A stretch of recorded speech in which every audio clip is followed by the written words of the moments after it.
नमस्कार, मैं हूं संजय शर्मा। आप देख रहे हैं 4 PM न्यूज नेटवर्क।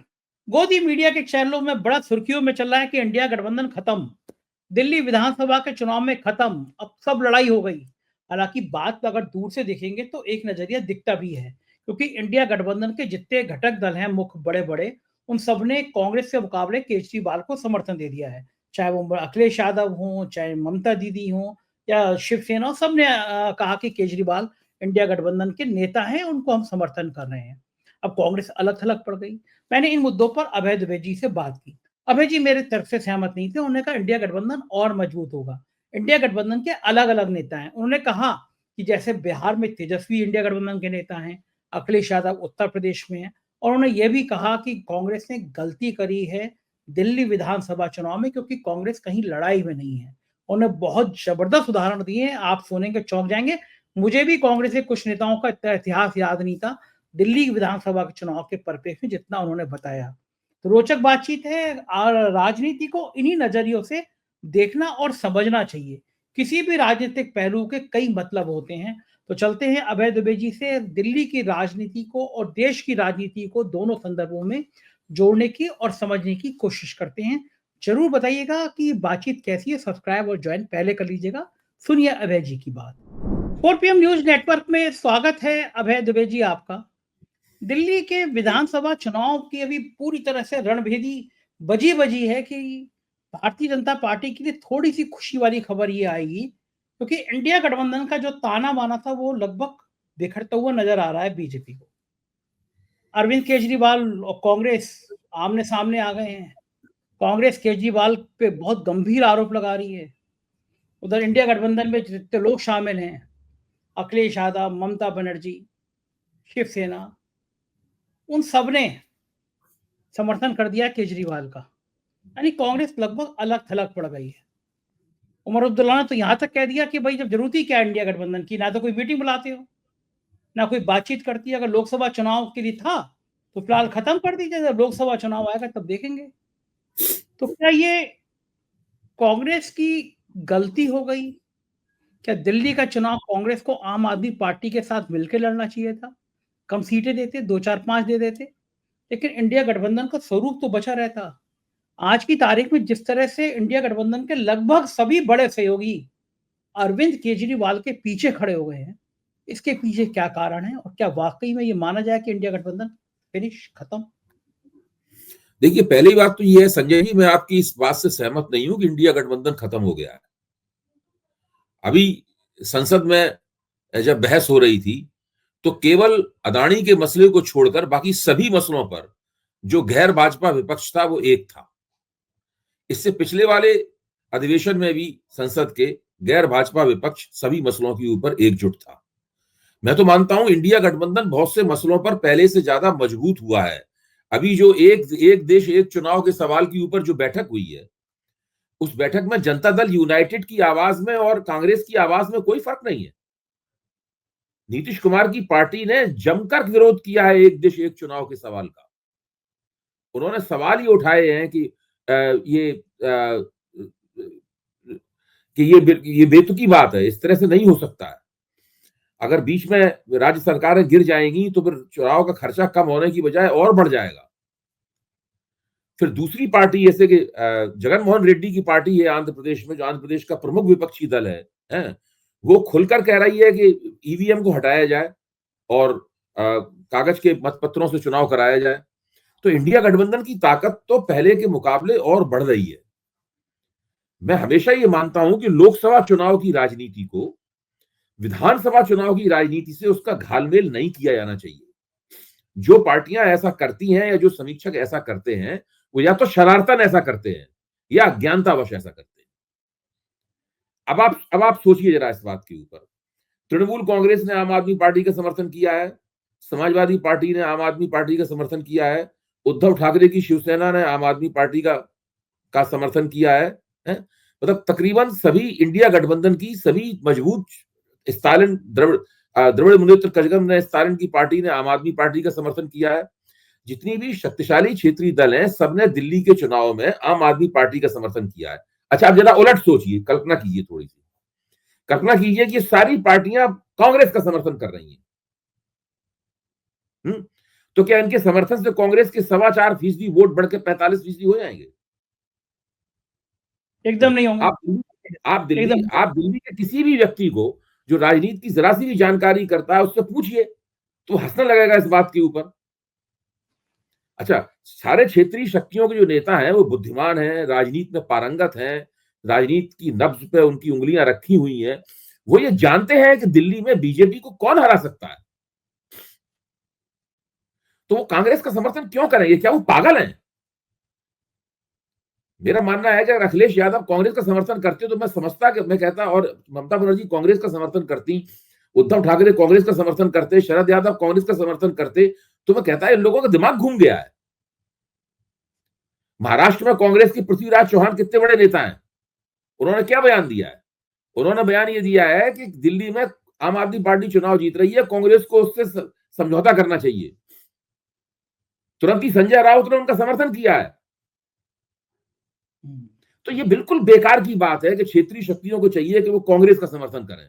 क्यों करें क्षेत्रीय शक्तियां कांग्रेस का समर्थन? राजनीति व्यवहारिक दृष्टि से चलती है। व्यवहारिक स्थिति यह है कि अब देखिए, आज उद्धव ठाकरे की पार्टी के प्रवक्ता हैं किशोर तिवारी, उनसे जब ये सवाल पूछा गया तो उन्होंने इतना बढ़िया और ठोस उन्होंने जवाब दिया। उन्होंने कहा जब बंगाल में चुनाव होगा तो हमारी नेता ममता दीदी होंगी, जब तमिलनाडु में चुनाव होगा तो हमारे नेता स्टालिन होंगे, जब बिहार में चुनाव होगा तो हमारे नेता तेजस्वी यादव होंगे, जब उत्तर प्रदेश में चुनाव होगा तो इंडिया गठबंधन के नेता अखिलेश यादव होंगे, इसी तरह जब दिल्ली में चुनाव हो रहा है तो उसके नेता अरविंद केजरीवाल है। बिल्कुल साफ तौर पर उन्होंने कहा। और उन्होंने कहा जब राष्ट्रीय चुनाव होगा तो राहुल गांधी सबसे बड़े नेता होंगे, ये भी साथ में कहा। आप बताइए, अच्छा, राष्ट्रीय जनता दल के नेता के प्रवक्ता से पूछा गया तो उन्होंने भी साफ तौर पर कहा कि भाई हम जो महागठबंधन जो है ना, वो इंडिया गठबंधन का ही एक रूप है जो कि बिहार में मजबूती से लड़ रहा है और कांग्रेस के साथ हम वहां पर हैं, लेकिन दिल्ली का चुनाव अलग चीज है। आपको ध्यान होगा कि तेजस्वी यादव की पार्टी ने 2020 के दिल्ली के चुनाव में अपने उम्मीदवार खड़े किए थे। इस बार उन्होंने कोई उम्मीदवार नहीं खड़ा किया, क्योंकि वो जानते हैं कि कोई बेकार की बात है यहां उम्मीदवार खड़ा करना, कोई उसकी तुक नहीं है। मैं तो समझता हूं कि अखिलेश ने, ममता जी ने, उद्धव ठाकरे ने, इन सब लोगों ने बहुत अकलमंदी का परिचय दिया है कि उन्होंने कहा है कि दिल्ली में अरविंद केजरीवाल को समर्थन देना चाहिए, क्योंकि अरविंद केजरीवाल ही भारतीय जनता पार्टी को चुनाव हरा सकते हैं। अच्छा, अगर मान लीजिए कांग्रेस, और अगर मान लीजिए पिछले चुनाव में 25% वोट कांग्रेस को मिले होते और 20-25% आम आदमी पार्टी को मिले होते, तब ये चर्चा की जाती कि भाई इन दोनों में समझौता हो जाए। जिस पार्टी को 55% वोट मिला है, वो पार्टी 4.25% वोटों की पार्टी से क्यों समझौता करेगी? क्या पागल है क्या लोग? हाँ, सही बात है, नहीं करेगी। मतलब कोई बेतुकी बात है भाई, ये कोई बात रही कोई? और इस तरह की बात को लेकर टीवी में बहसें चलाई जा रही हैं। मैं कहता हूं कि इंडिया गठबंधन की सेहत को कोई खतरा नहीं है, वो बिल्कुल ठीक है सेहत। मैं बता चुका हूं ना कि लोकसभा में जब भी लोकसभा के पटल के जब भी चर्चा होती है, बीजेपी का मुकाबला करना होता है, किसी एक आध मुद्दे को छोड़ के बाकी सारे मुद्दों पे ये लोग हमेशा एकजुट होते हैं। और मैं ये मानता हूं कि भाजपा के खिलाफ दूसरी वो ताकतें जो अभी इंडिया गठबंधन में नहीं है, वो भी धीरे धीरे इंडिया गठबंधन से जुड़ेंगी। और दिल्ली चुनाव के बाद सारी क्षेत्रीय शक्तियों को मिलकर कांग्रेस के नेताओं से बात करनी चाहिए कि भाई आप फटाफट इंडिया गठबंधन का दफ्तर बनाइए, ममता बनर्जी उसकी नेता बनना चाहती हैं, उनको नेता स्वीकार कर लीजिए, इसमें क्या बुरी बात है? वो चलाएंगे भाई। बंगाल का मुख्यमंत्री रहते हुए भी अगर उनके पास इतनी फुर्सत है कि वो इंडिया गठबंधन का नेतृत्व करें, उसके सचिवालय को चलाएं, उसकी रीति नीति का फैसला करें, सब मीटिंगें वगैरह आयोजित करें, तो इससे बढ़िया कांग्रेस के लिए तो खुशखबरी नहीं है कोई कांग्रेस के लिए। सब लोग जानते हैं कि कांग्रेस का नेता जो होगा वही लोकसभा में अगर चुनाव जीतती है, गैर भाजपा चुनाव हारती है, तो कांग्रेस का नेता ही देश का प्रधानमंत्री होगा। सब लोग इस बात को जानते हैं, इसमें कहने की जरूरत ही नहीं है इसके अंदर। ये तो स्वयं सिद्ध बात है भाई। जिस तरह दिल्ली में अगर आम आदमी पार्टी जीतेगी तो अरविंद केजरीवाल मुख्यमंत्री होंगे, इसलिए अगर पूरे देश में इंडिया गठबंधन जीतेगा तो कांग्रेस का ही बंदा राहुल गांधी होंगे, वही देश के प्रधानमंत्री होंगे। तो जो भी कांग्रेस तय करेगी वो होंगे देश के प्रधानमंत्री। अब इसके ऊपर चर्चाएं चलाई जा रही हैं, इसके ऊपर बहसें हो रही हैं, इसके ऊपर तरह तरह के तर्क इजाद किए जा रहे हैं। इसमें कोई रॉकेट साइंस नहीं है विपक्ष की इस राजनीति में। अच्छा, विपक्ष की मुझे राजनीति बिल्कुल स्पष्ट है, और आज मैंने कई क्षेत्रीय शक्तियों के प्रवक्ताओं को बोलते हुए सुना और मुझे देख के बहुत अच्छा लगा कि कितना उनका दिमाग स्पष्ट है इसमें। समाजवादी पार्टी के प्रवक्ता को, टीएमसी के प्रवक्ता को, उद्धव ठाकरे की शिवसेना के प्रवक्ता को, राष्ट्रीय जनता दल के प्रवक्ता को, आम आदमी पार्टी के प्रवक्ता को, सबको मैंने बोलते हुए सुना। सब लोग एक मत हैं, they are on the same page, कोई उनके बीच में मतभेद नहीं है। और सब साफ कह रहे हैं कि जब राष्ट्रीय बात आएगी तो कांग्रेस का महत्व बढ़ जाएगा। आम आदमी पार्टी के प्रवक्ताओं को यह अफसोस था कि भाई ये लोग हमें गाली दे रहे हैं और कांग्रेस का केंद्रीय नेतृत्व चुप बैठा हुआ। और बात सही भी है भाई, आप आम आदमी पार्टी के खिलाफ चुनाव लड़िए, गाली क्यों दे रहे हैं? उनको छोटा संघी कह रहे हैं छोटा संघी है। हाँ, आप एक बात बताइए, समाजवादी पार्टी ने हरियाणा चुनाव में किसका समर्थन किया था? कांग्रेस का समर्थन किया था। कांग्रेस ने उन्हें सीट देने से मना कर दिया, फिर भी समर्थन किया। अच्छा, आम आदमी पार्टी के साथ समझौते की बातचीत हुई, समझौता नहीं हो पाया कि आम आदमी पार्टी ने राहुल गांधी को देशद्रोही कहा? नहीं कहा। मैं तो आम आदमी पार्टी के नेताओं से जो वहां पर हरियाणा में काम कर रहे थे, फोन पे उनसे बातचीत वगैरह होती थी, वो तो साफ कहते थे कि कांग्रेस जीत रही है सब जगह, ये तो कांग्रेस अपनी गड़बड़ियों की वजह से चुनाव हारी हो। तो ये जो स्थिति है, ये स्थिति अपने आप में बिल्कुल स्पष्ट है। इंडिया गठबंधन की शक्ति, एकता को इससे कोई खतरा नहीं है। थोड़ा सा ध्यान देने की जरूरत है, जो अभी तक नहीं दिया गया ध्यान, वो ध्यान देने की जरूरत है। और क्षेत्रीय शक्तियां अपने अपने इलाके में मजबूत हैं, वो भाजपा से का मुकाबला कर सकती हैं, उनको हरा सकती हैं भाजपा को। और इस बात को सबको मालूम। क्या कांग्रेस को, क्या आप समझते हैं कांग्रेसी मानते हैं कि वो चुनाव जीत जाएंगे दिल्ली में? कोई नहीं मानता है। कोई क्या संदीप दीक्षित मानते हैं कि अरविंद केजरीवाल को चुनाव हरा देंगे? क्या अलका लामा मानती हैं कि वो आतिशी को चुनाव हरा देंगी? नहीं हरा पाएंगे। अब आप सुनिए, अलका लामा ने 2015 में चांदनी चौक से आम आदमी पार्टी के टिकट पर चुनाव लड़ा, उनको 50% वोट मिले अलका लामा को। चांदनी चौक में कांग्रेस के एक बड़े ही लोकप्रिय नेता थे प्रहलाद सिंह सहानी, जो लगातार हर चुनाव जीतते थे, बहुत ही लोकप्रिय हैं उस इलाके में। उनके वोट घट के 24% रह गए। 24% वोट मिले बीजेपी के कैंडिडेट को, और अलका लामा को 50% वोट मिले, वो ठप्पे के साथ जीती। फिर उन्होंने आम आदमी पार्टी छोड़ दी। 2020 का चुनाव अलका लामा ने फिर कांग्रेस के टिकट से वहां से लड़ा, चांदनी चौक से, और प्रहलाद सिंह सोनी ने आम आदमी पार्टी ज्वाइन कर ली, उन्होंने आम आदमी पार्टी के टिकट से चुनाव लड़ा। अब आप सोचिए क्या रहा होगा परिणाम। अलका लामा को कितने वोट मिले होंगे बताइए, अंदाज लगाइए कितने वोट मिले होंगे अलका लामा को? याद याद नहीं, अंदाज लगाइए क्या होगा, क्या हुआ होगा, अंदाज आधे। पहली बार 50% वोट मिले थे और दूसरी बार 5% वोट मिले। अरे बाप रे, तो मुझे भी अंदाजा नहीं था, याद में सोचिए ना। और प्रहलाद सिंह सहानी को, जिनको 24% वोट मिले थे, अगली बार 65% वोट मिले, क्योंकि पार्टी बदल गई। अरे बाप रे, आप ये सोचिए ना, दिल्ली क्या है, दिल्ली विधानसभा का चुनाव क्या है, क्या जादू है वैसे केजरीवाल के अंदर कुछ। अरे आप इस बात को सोचिए ना कि ये लोग कांग्रेसी क्या क्लेम कर रहे हैं, क्या दावा कर रहे हैं कांग्रेसी। जब आप प्रहलाद सिंह सहानी के मुकाबले 5% वोट प्राप्त कर रही हैं। अच्छा, एक और बंदा है जो कि आम आदमी पार्टी की सरकार में मंत्री भी था, नाम याद आया उनको, आपको उनका? कौन? कपिल मिश्रा। हाँ, अरे जिन्होंने वो ऐतिहासिक भाषण दिया था मोदी जी का विधानसभा में, कितना चरित्र हनन किया था मोदी जी का। उसके बाद जब आम आदमी पार्टी के खिलाफ हुए तो कहा कि मैं अरविंद केजरीवाल का कॉलर पकड़ के खींचते हुए ले जाऊंगा और जेल में डाल के आऊंगा, ये सब बोले थे वो है। उसके बाद वो 2020 में जम के चुनाव में खड़े हुए हैं, उनकी दुर्गति हो गई चुनाव में कपिल मिश्रा की। अच्छा, उसके बाद में अब आज इस चुनाव में तो कपिल मिश्रा का नाम ही नहीं कोई ले रहा है। हाँ, गायब हो गए, वो तो आदमी गायब हो गए। वो पता नहीं वो बीजेपी के उपाध्यक्ष हैं कि जनरल सेक्रेटरी हैं दिल्ली स्तर के, कुछ नहीं है। बग्गा और कपूर एक दूसरे के टोलर टाइप के काम जैसे गिरिराज सिंह के पास पत्रकार चला जाता है ना हर सवाल में पूछने के लिए, या मुख्तार अब्बास नकवी के पास चला जाता है, कपिल मिश्रा के पास वो भी नहीं जा रहा है कोई पत्रकार। हाँ, वो भी गायब हो गया, बोतल में डिब्बे में डाल के ऊपर ढक्कन लगा दिया गया है ही नहीं कहीं, गायब ही हो गया वो आदमी, गायब हो गए। मतलब मैं कह रहा हूं दिल्ली की राजनीति अलग तरह की राजनीति है, दिल्ली विधानसभा की राजनीति अलग तरह की राजनीति है इसमें। और इस बात को अखिलेश यादव, ममता बनर्जी, स्टालिन, शरद पवार, उद्धव ठाकरे, तेजस्वी यादव सब लोग जानते हैं। ये लोग देश के बड़े मजबूत और अनुभवी नेता हैं। राजनीति की इन्हें जितनी समझ है उतनी हम नहीं बता सकते उन्हें किसका समर्थन करें किसका विरोध करें। वो बिल्कुल ठीक बात है। अगर हम इस प्रकार की बेवकूफी करते हैं तो फिर ये हमारी मूर्खता है। उससे कहा एक दिन वो जो कर रहे हैं वो बिल्कुल सही कर रहे हैं। और देखिए कांग्रेस खड़गे साहब बिल्कुल नहीं बोल रहे, खड़गे साहब की कोई आपने आवाज सुनी इस बीच में? एकदम नहीं।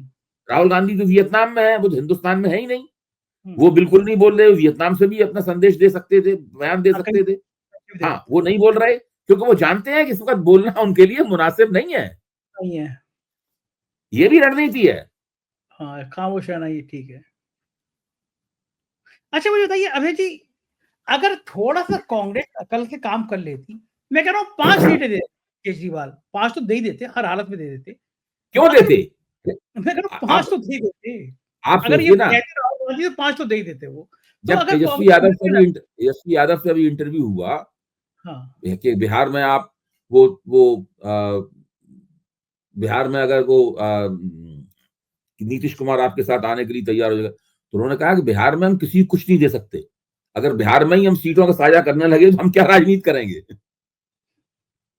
हमारे पास अपने घटक हैं इंडिया गठबंधन के, महागठबंधन के, उनके साथ हम करेंगे फैसला। अब बाहर कोई बैठा हुआ है, सरकार चला रहा है कि नहीं चला रहा है, हम उसके बारे में कुछ नहीं कह सकते। मैं कह रही अगर मान लीजिए 5 सीटें देती हो कांग्रेस के पास तो कोई कांग्रेस, देखिए कांग्रेस के साथ समझौता करने या उन्हें 5 या 6 सीटों पे टिकट देने का मतलब ये होगा कि आम आदमी पार्टी अपने आधार को कमजोर करेगी, क्यों कांग्रेस से उसने सारे वोट छीने हैं। अगर कांग्रेस को अपने वोट वापस मिलना शुरू कर जाए, कोई भी पॉलिटिकल लीडर ऐसा नहीं करेगा। अच्छा, वो मुझे अभी अरविंद केजरीवाल का फेस याद आ रहा है। मैं इंटरव्यू कर रहा था, वो 5-6 नेता सब बैठे हुए थे, तो मैंने अरविंद केजरीवाल से कहा कि आप कांग्रेस को इसलिए नहीं करना चाहते थे, कांग्रेस आपका वोट बैंक ना ले। तो केजरीवाल तो बहुत तेज नेता है ना, बोले वोट बैंक, कांग्रेस का वोट बैंक। उनका स्टाइल यही था। अभय जी उन्होंने हाथ क्यों किया, वो इंटरव्यू देखेंगे आप, कांग्रेस का वोट बैंक दिल्ली में। मतलब अरविंद केजरीवाल का भाव ये था कि कांग्रेस का वोट बैंक है ही कहां दिल्ली में जो कांग्रेस अब ले लेगी। तो ये भी बड़ी मुसीबत है। आप देखिए कि 12-13 साल पहले कांग्रेस को दिल्ली में वोट मिलते थे विधानसभा चुनाव में। हाँ, 12-13 साल पहले मिलते थे वोट ना है? अब कब तक कांग्रेस कहती रहेगी वो हमारा वोट है, हमारा वोट है। सही बात है। अब स्वतंत्र पार्टी ने जब पहली बार चुनाव लड़ा था तो उसको कई राज्यों में बड़े अच्छे वोट मिले थे।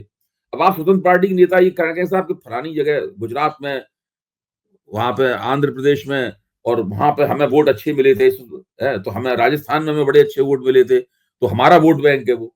ऐसा थोड़ा ना होता है। हाँ, बिल्कुल सही बात। एक सज्जन मुझसे बहस कर रहे थे कि वो आम आदमी पार्टी, वो तो बीजेपी की बी टीम है। तो मैंने उनको ये लॉजिक दिया कि दिल्ली नगर निगम, मैं कहा दिल्ली नगर निगम में, दिल्ली नगर परिषद में कब से वो बीजेपी का कब्जा था? भाई छीना तो आम आदमी पार्टी है ना उससे।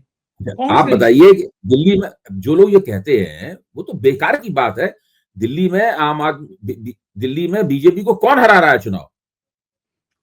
केजरीवाल। बीजेपी किन के नेताओं को जेलों में डाल रही है? केजरीवाल की किनके ऊपर मुकदमे चला रही है, जमानतें नहीं होने दे रही है, भ्रष्ट का आरोप लगा रही है, और फिर भी वो आम आदमी पार्टी बीजेपी की बी टीम है।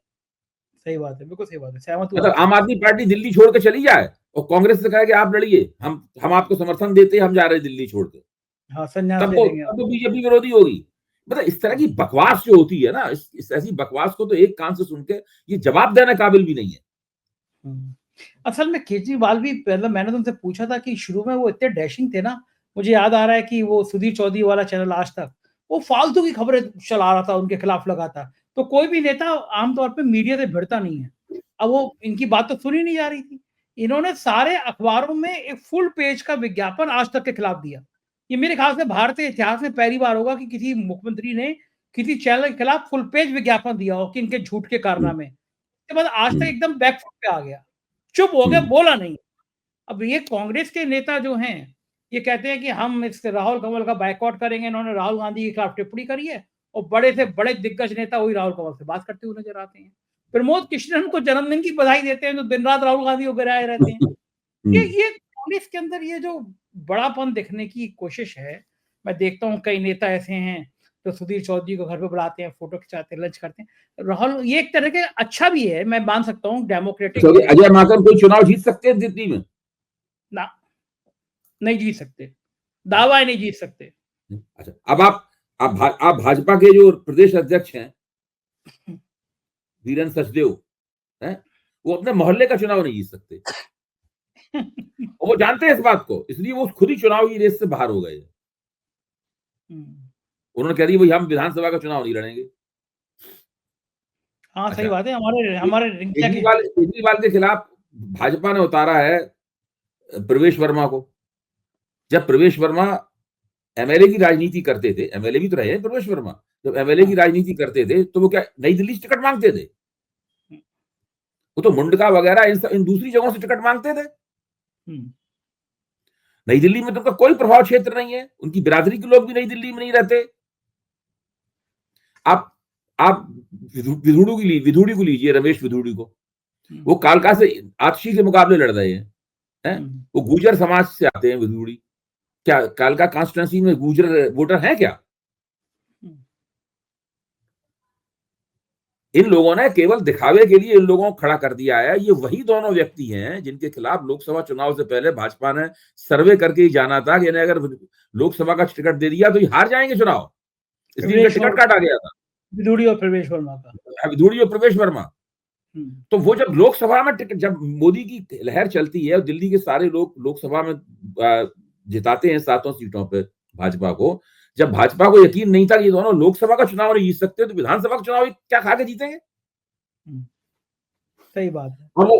और वो ना उनकी बिरादरी वहां पर रह रही है, ना उनका कभी जीवन में काम किया है उन निर्वाचन क्षेत्रों में, कैसे जीत जाएंगे?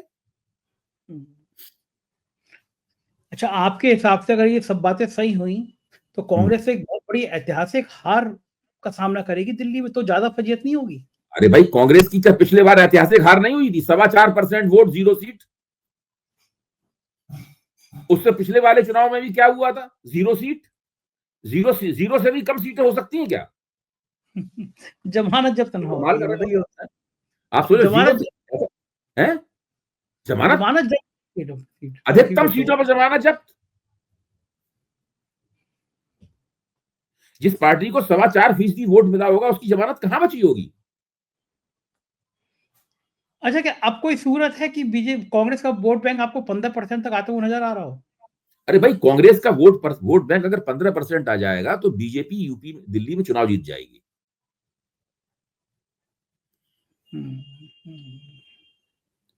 कांग्रेस को लगता है कि अखबारों में दिल्ली की विभिन्न निर्वाचन क्षेत्रों में पिछले 2 चुनावों में क्या हुआ है उसके आंकड़े प्रकाशित हो रहे हैं। आप उन आंकड़ों पर ध्यान दें तो आप देखेंगे कि जहां पर कांग्रेस को 20-25% वोट मिलता है वहां बीजेपी चुनाव जीत जाती है। कांग्रेस फिर भी वहां चुनाव नहीं जीत पाती। दिल्ली का आंकड़ा ही है। अगर आपको दिल्ली में कौन चुनाव जीतना कौन नहीं चुनाव जीत रहा उस पर तो आप आम आदमी पार्टी और बीजेपी निगाह मत रखिए, आप कांग्रेस में निगाह रखिए कि कांग्रेस को कितने वोट मिल रहे हैं। सही बात है। अगर कांग्रेस अच्छा लड़ रही है तो जीतेगा, उससे तय होगा कौन जीतेगा। लड़ी और बीजेपी जीती और कांग्रेस की जमानत, कांग्रेस को अगर 15 से 20% के बीच में वोट मिले तो कांग्रेस को 1-2 सीटें कहीं मिल जाएंगी, 2-3 सीटें मिल जाएंगी, बाकी बीजेपी को वही मिलेंगी। फिर 25-30 सीटें बीजेपी की पहुंचेंगी, बहुमत के करीब पहुंचती दिखाई देगी बीजेपी। तो अब अगली लड़ाई बिहार और उत्तर प्रदेश में होगी कि कांग्रेस को कितनी सीटें मिलेंगी। बड़ा भाई कौन रहेगा बिहार में और उत्तर प्रदेश में? अरे भाई, इसमें भी क्या सोचने की बात है। बिहार में जो तेजस्वी यादव देंगे वो कांग्रेस सिर झुका के स्वीकार करेगी। पिछली बार तो रायता फैला दिया था ना कांग्रेस ने, बहुत हंगामा। कोई नहीं रायता फैला, ये सब हम लोग अपना प्रोग्राम दिलचस्प मसालेदार बनाने के लिए बात करते हैं। ये कांग्रेस की कोई औकात नहीं है बिहार में रायता फैलाने की, कांग्रेस की कोई औकात नहीं है उत्तर प्रदेश में रायता फैलाने की। बिल्कुल बेकार की बात है। कांग्रेस को जो 99 सीटें मिली है उसमें केवल 27 सीटें कांग्रेस ने अपने दम पे जीती हैं, बाकी सब क्षेत्रीय दलों के दम पे जीती हैं कांग्रेस ने। कांग्रेस के नेताओं को लगता है कि मुसलमान वोट तो उन्हीं की तरफ रहेगा, चाहे वो बिहार में हो या यूपी में हो। तो केवल मुसलमान वोट से कोई जीत जाएगा चुनाव? जब तक मुसलमान वोट के साथ हिंदू वोट नहीं मिलेगा तो कैसे चुनाव जीतोगे आप? बिहार में भी आप देखिए, बिहार में मुसलमानों के नेता कौन है? कांग्रेस के प्रदेश अध्यक्ष मुसलमानों के नेता हैं, लालू यादव कांग्रेस मुसलमानों के नेता हैं। लालू यादव बहुत बड़ा नाम है मुसलमानों के। कांग्रेस को हिम्मत हो तो महागठबंधन से बाहर निकल जाए, अकेले चुनाव लड़के बिहार में देख ले। हाँ, बिहार और यूपी दोनों जगह नहीं लड़ सकती, ये बात तो सही नहीं, कुछ सब बेकार, देखिए ये सब बेकार की बातें हैं। हम लोगों को कार्यक्रम करने हैं, अपने टीवी चैनलों को प्रोग्राम करने हैं, तो हम लोग इस प्रकार के प्रोग्राम वो बात बना के पेश करते हैं, लेकिन इसका कोई ये राजनीतिक यथार्थ नहीं है। राजनीतिक यथार्थ पूरी तरीके से स्पष्ट है। कांग्रेस का जहां प्रभाव है वहां कांग्रेस का समर्थन किया जाना चाहिए। राजस्थान में कांग्रेस मुख्य ताकत है, छत्तीसगढ़ में कांग्रेस मुख्य ताकत है, गुजरात में कांग्रेस शक्तिशाली है किसी भी दूसरी पार्टी के मुकाबले।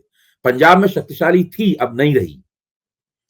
दक्षिण भारत में केरल में कांग्रेस पावरफुल है, कर्नाटक में कांग्रेस ही कांग्रेस है, वहां पर कांग्रेस का समर्थन किया जाएगा। और जहां पर दूसरी शक्तियां ताकतवर है वहां कांग्रेस को उनका समर्थन करना पड़ेगा, मन से करो चाहे बेमन से करो। राजनीति की जो मांग है वो राजनीति की जो मांग है वो पूरी करनी पड़ेगी। अब अतीत में कभी हम राजा थे, उससे थोड़ा ये तर्क देने से काम थोड़ा चलेगा। इतिहास में क्या थे उससे मतलब नहीं, अब क्या हो इतिहास में थे, वो लिखा हुआ है, सब लोग स्वीकार करते हैं। ये कौन मना करता है कि भाई कांग्रेस ने 60 साल से ज्यादा हुकूमत की? कोई इसको इनकार नहीं करता। अब क्षेत्रीय शक्तियां इतनी ताकतवर हैं कि बीजेपी भी नहीं हरा पाती। हाँ, असली तो दर्द यही है। अब ममता बनर्जी लोकसभा में भी उनकी धुनाई करती है, विधानसभा में भी धुनाई करती है। द्रविड़ पार्टी वहां मारती है, वहां पर तमिलनाडु में मारती है उनको।